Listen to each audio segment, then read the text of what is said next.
Hey guys, this is MJ and welcome to our, what's today? Thursday training broadcast. I hope you've had a fabulous week and that you are gearing up for an even more phenomenal weekend. So today we're going to be talking about something a little different. It's still related to, having a successful retail shop or boutique, but it's a little different from what we normally talk about, because normally what we talk about are all of the struggles that you have getting to grand opening day to begin with, or getting your boutique to a place where you have a place, whether it's a physical shop or a website where people can come and buy your wares, whatever your merchandise is. Because let me be very clear, it's 1,001 different things that you should be doing long before you have a website launched, long before you are paying thousands of dollars for inventory, long before you are marketing yourself. There's a bunch of stuff that most people overlook that you should be doing to get your to get your boutique ready to go. So that's what we normally spend a lot of time focusing on. Today, we're going to be coming at it from a slightly different tack, and that is what happens when you're up and running, or at least you feel like you're up and running and you're on a good foot. You have the inventory, you've got a working shop. I'm assuming it's an online shop, but this could also happen in a physical shop. And everybody is stopping by and visiting your boutique, but nobody is buying anything. So it's not that you didn't know how to get people to your shop, right? That's usually the biggest hurdle, right? Is how to get people to know who you are. You're like this really, really tiny fish in a massive ocean when you first decide to go into business for yourself. There are so many different retail shops, so many different people doing exactly or almost exactly what you want to do, even if you have a little different spin on it. And so standing out in the crowd and even getting people's attention is a humongous hurdle that a lot of people never even get to, right?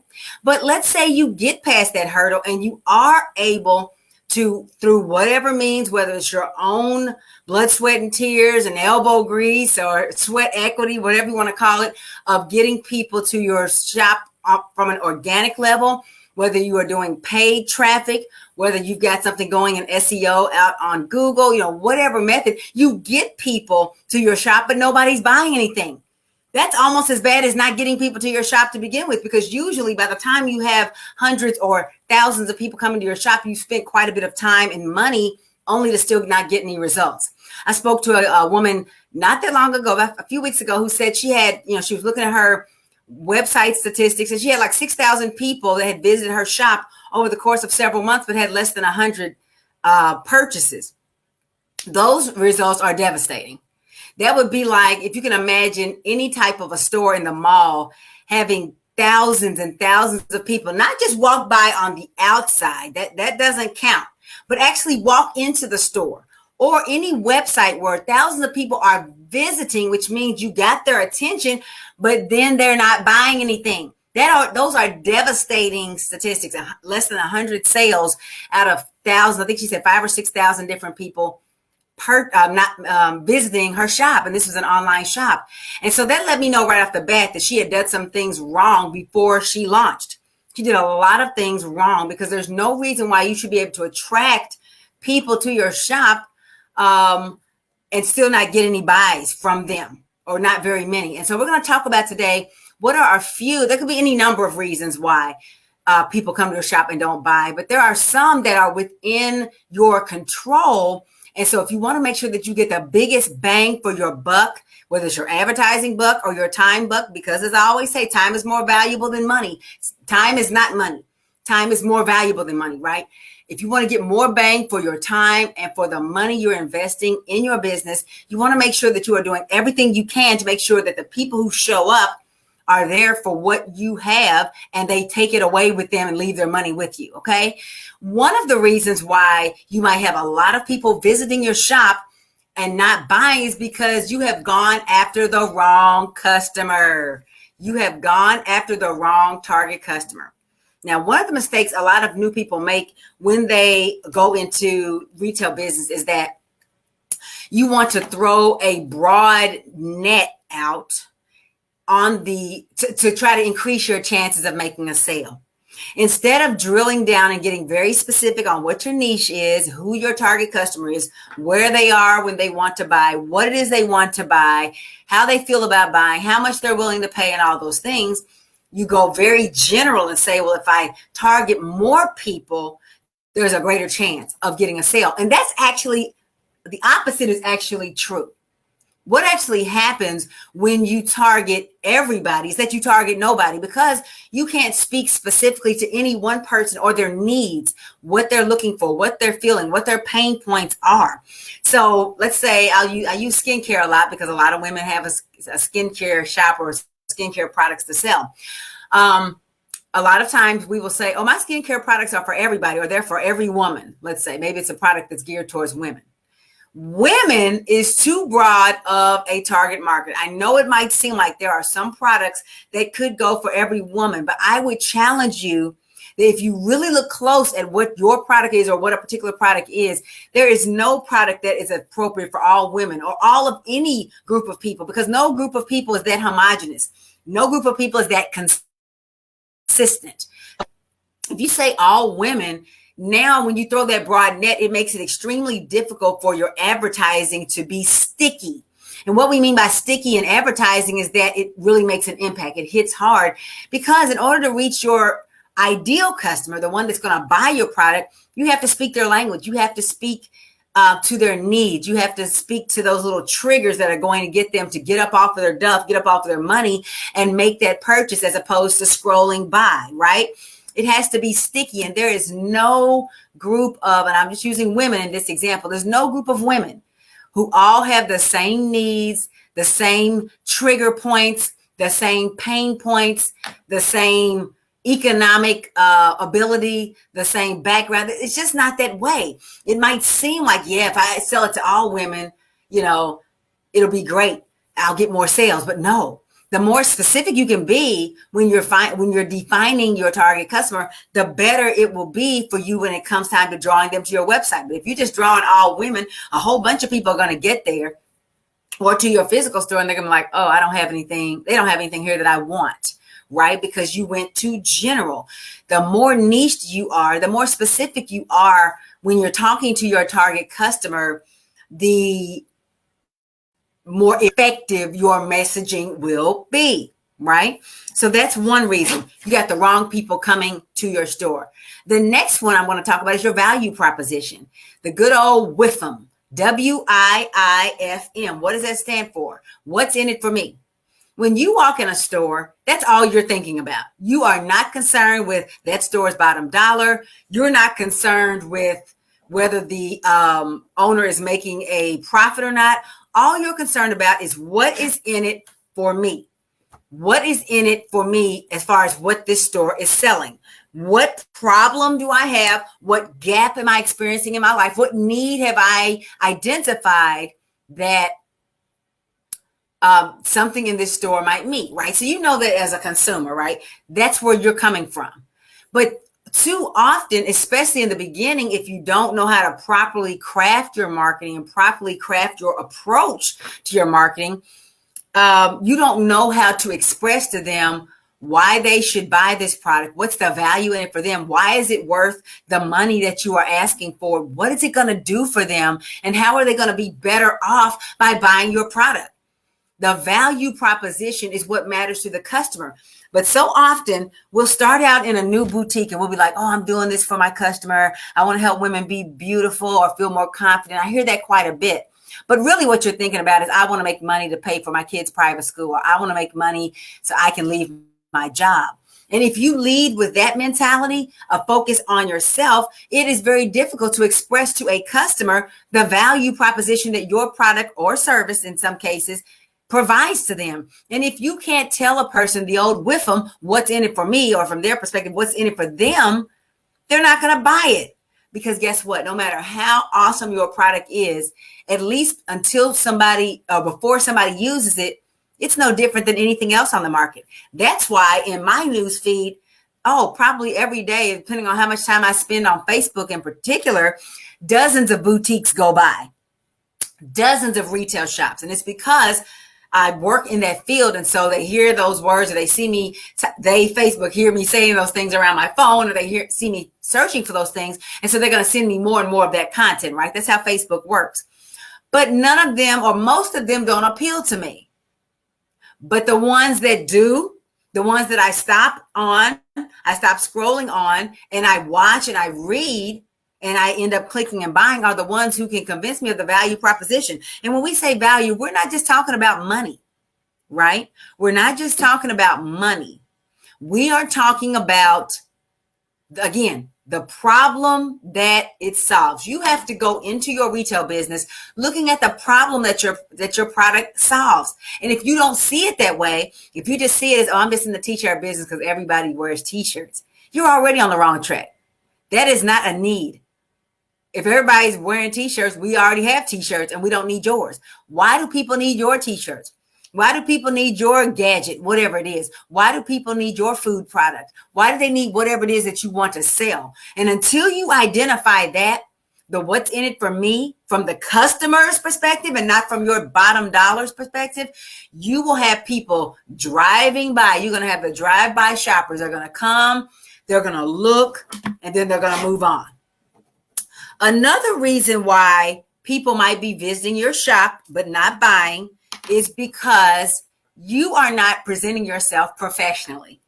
Now, this one is going to step on some toes, but that's okay. I speak everything I say in love, but it's out of concern for you because I want you to succeed.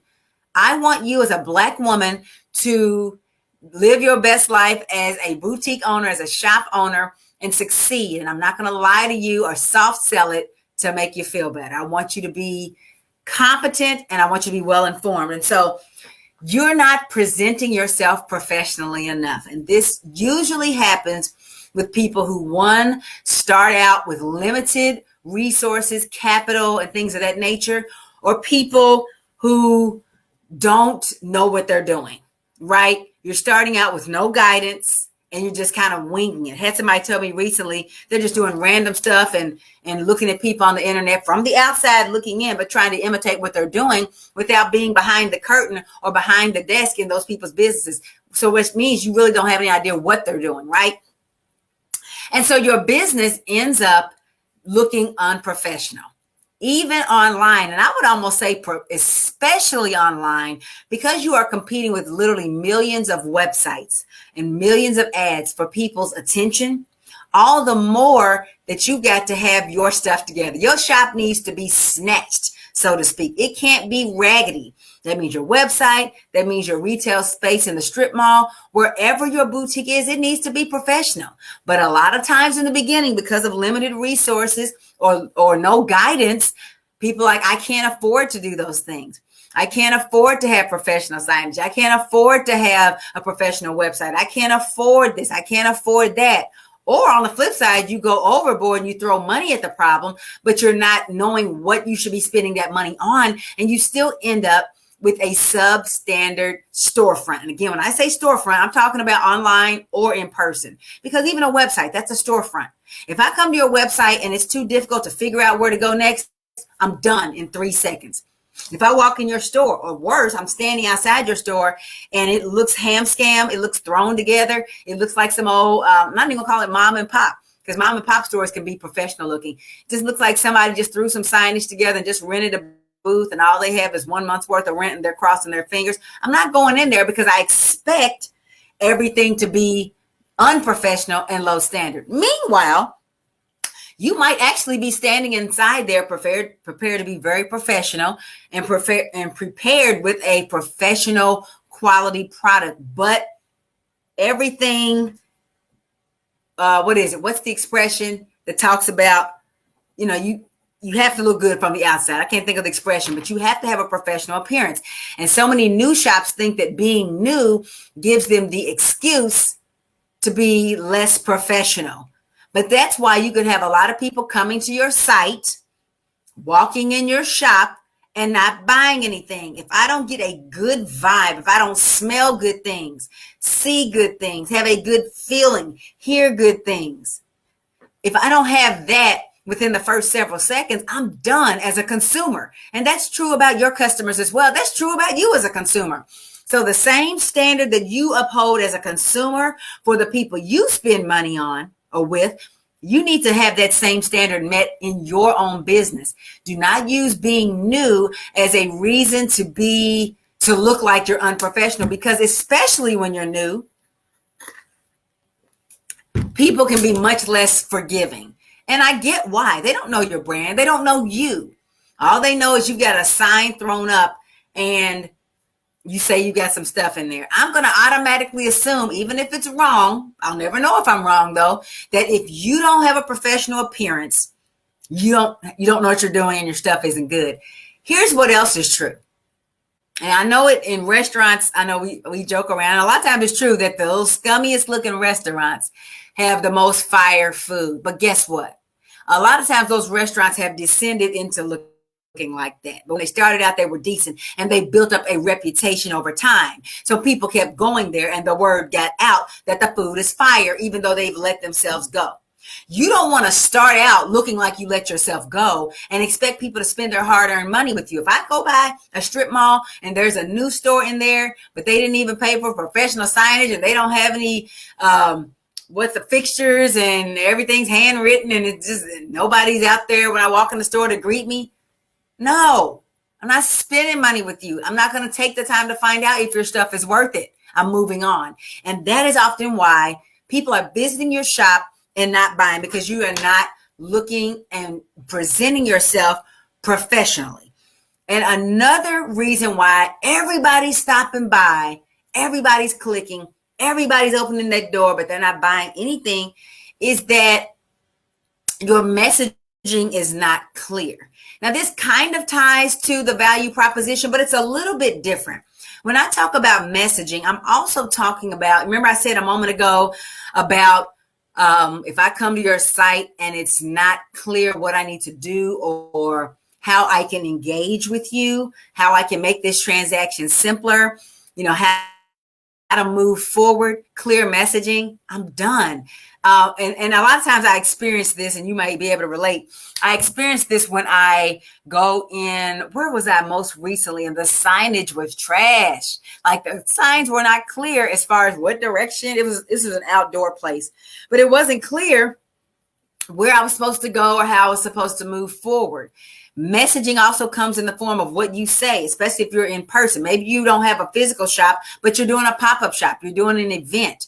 And your messaging is not clear, whether it's signage, whether it's instructions written down, no matter what that is. If it is not clear, just in general, what it is you're communicating, people get frustrated. And when you're new and nobody knows who you are, they're not going to strive with you and try to make it work. Now, if they have been buying from you for years, you have a customer base of 10,000 people that already buy from you on a regular basis, and then you kind of step off a little bit, people may or may not try to cancel you. They might be patient. Like, for example, again, using the restaurant example, people coming into a place that they know to have good food, they're going to put up with bad service, going back to the professionalism example.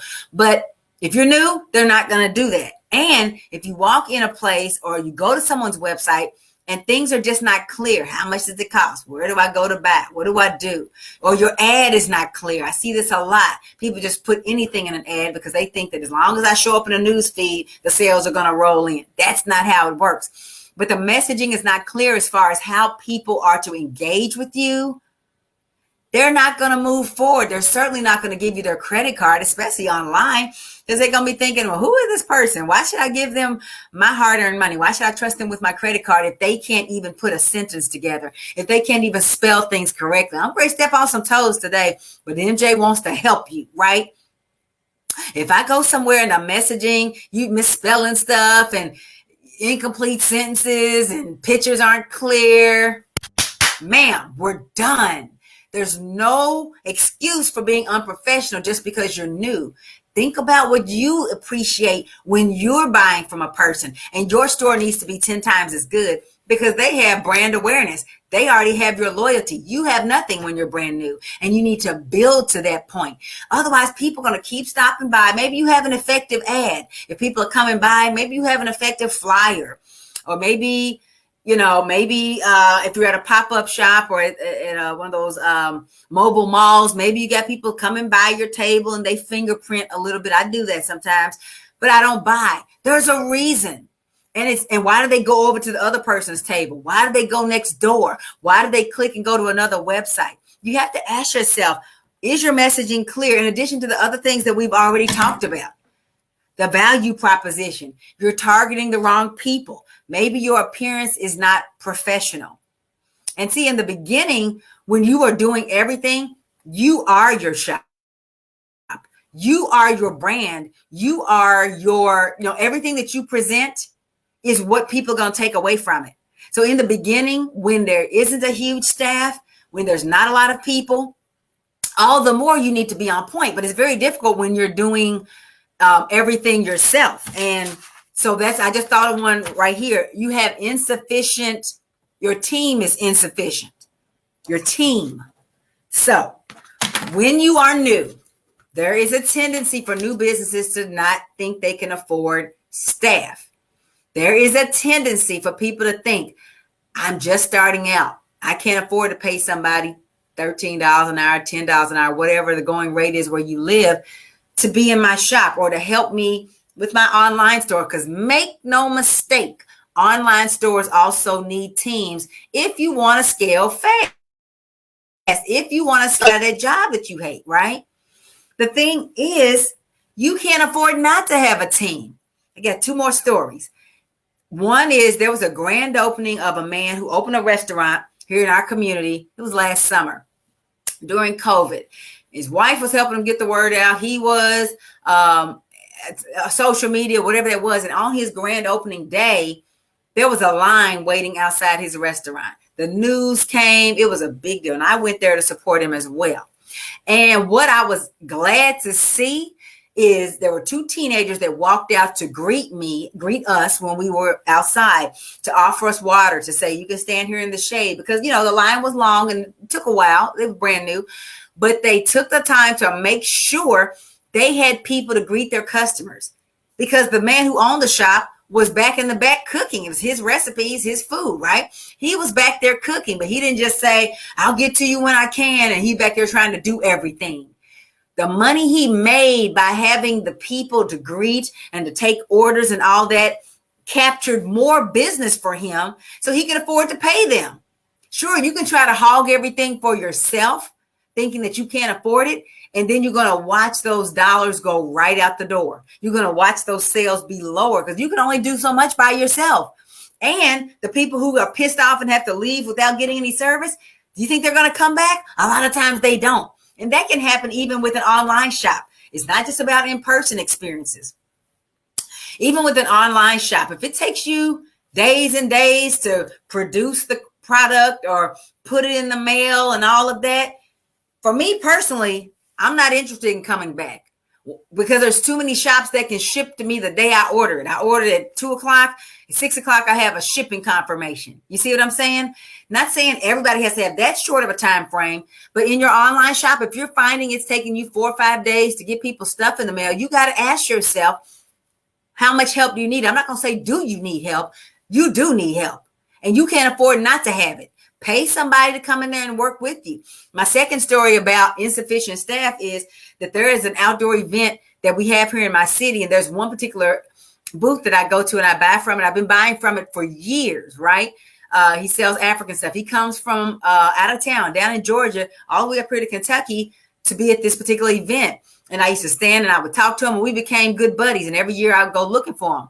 Well, one year I was standing in his booth talking to him, and he has a very popular booth because there were people streaming by. He has a double booth, actually. Multiple people were coming up to the table, and he's at one end of his booth, his double booth, and I was at the other end. So I just kind of started helping out. I saw people, they were asking questions. I knew the answers for how much does this cost or da-da-da-da.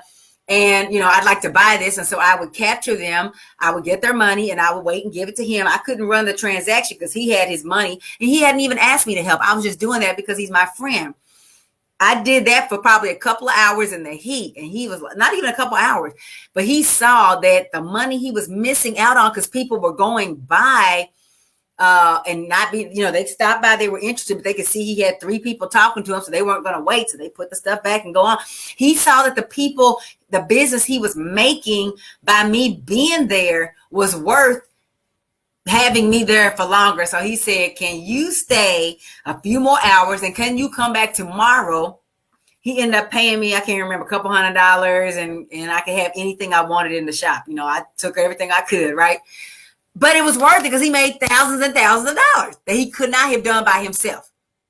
So what I want to encourage you is to get out of that mindset of I can't afford staff and shift to the mindset of in the beginning and all through, you can't afford not to have it. Put it in your budget. Get the money. Find the resources. Don't build your business on a ham scam foundation and think that magically it's going to turn into $1 million business. You have to build it right from day one. You have to build it right from the beginning if you want to get those results. If you want it to just be a side gig, you don't have to do none of the stuff I said. Do it the way you've been doing it. But if you are tired of not getting the results that you want in your business, you're tired of seeing people stopping by your booth if you're in person, or by your shop if you have a leased space, or by your website because you can see the traffic coming through, but nobody's buying anything, you got to ask yourself, which things that MJ talked about today am I not doing well that I need to shift? And if you recognize that you need help with one or more of the things we've talked about today, as far as getting people to buy, because you're not in business to get site traffic. You're in business to have sales transactions, not site traffic, sales transactions, right? And if you realize you need help and you're willing to admit you can't do it by yourself and you need professional guidance to get your business where you want it to be so that you don't have to keep seeing these people, thousands of people coming by and getting less than 100 transactions, then I invite you to reach out and book a free breakthrough interview with yours truly. I can help you with this. But you've got to take your business seriously. You've got to put in the time to get the help you need to treat it like a real business. My website where my calendar is melaniehunter.com/chat. And you need to grab a spot on my calendar, fill out the little form. When you click submit, there's a little bit more information you need to fill in. Go ahead and do that. Book your call on my calendar and let's have a conversation. It's not going to fix itself. I know we like to think, especially as Black women, I can figure it out myself. It's just going to work out. If I keep doing it, it's just going to magically give me different results. That's the definition of insanity, to keep doing the same thing, working in your business or trying to get your business off the ground, knowing you have no idea how to run a business, a boutique, but somehow it's going to change. No, that's insanity. What you need to do is acknowledge, hey, I'm good at the product I create or sell. I'm not great at converting the site traffic into sales transactions, or if it's in-person events you're doing, either way. And I need help. It starts with a conversation though.